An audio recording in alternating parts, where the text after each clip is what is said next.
Red wine এন্টারটেইনমেন্টের উদ্যোগে আয়োজিত হলো বঙ্গ নারী সম্মান। তৃতীয় বর্ষে পদার্পণ করলো এই সম্মান অনুষ্ঠান। বিভিন্ন বিভাগের প্রায় 21 জন নারীকে বঙ্গনারী সম্মানে ভূষিত করা হয়। শুধু এপার বাংলা নয়, ওপার বাংলার খ্যাতনামা নারীদেরও স্ব ক্ষেত্রে এই সম্মান দেওয়া হয়। সল্ট লেকের ইজেড সিসির অডিটোরিয়ামে আয়োজিত হয় অনুষ্ঠানটি। উপস্থিত ছিলেন সঙ্গীত শিল্পী সিধু, টেলিভিশনের সঞ্চালিকা লাজবন্তী রায়।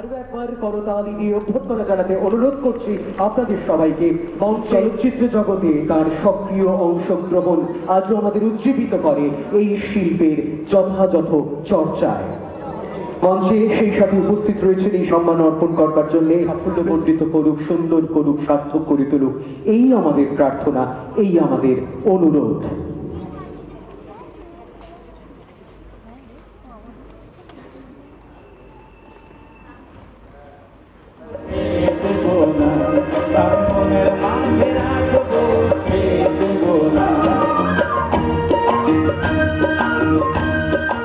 রেড ওয়াইন এন্টারটেনমেন্ট সারা বছর সমাজের বিভিন্ন শ্রেণীর কৃতি লোকেদের নিয়ে একটা অ্যাওয়ার্ড ফাংশনের ব্যবস্থা করে।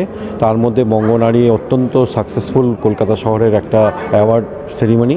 এটা আমরা এবার 3rd ইয়ার অনুষ্ঠিত হতে চলেছে এবং সমাজের নানান সেক্টরের শুধু বঙ্গনারী সম্মান এই কৃতিত্বটা আমরা শুধুমাত্র সেলিব্রিটি বা যারা শুধুমাত্র পর্দার জগতে টেলিভিশন জগতে থাকছে তাদের নয়, যারা বিজনেস এন্টারপ্রেনার, যারা হয়তো সেই রকম চ্যালেঞ্জিং লাইফ কাটাচ্ছে সেই রকমও কৃতি লোকেদেরকে দেওয়া হচ্ছে।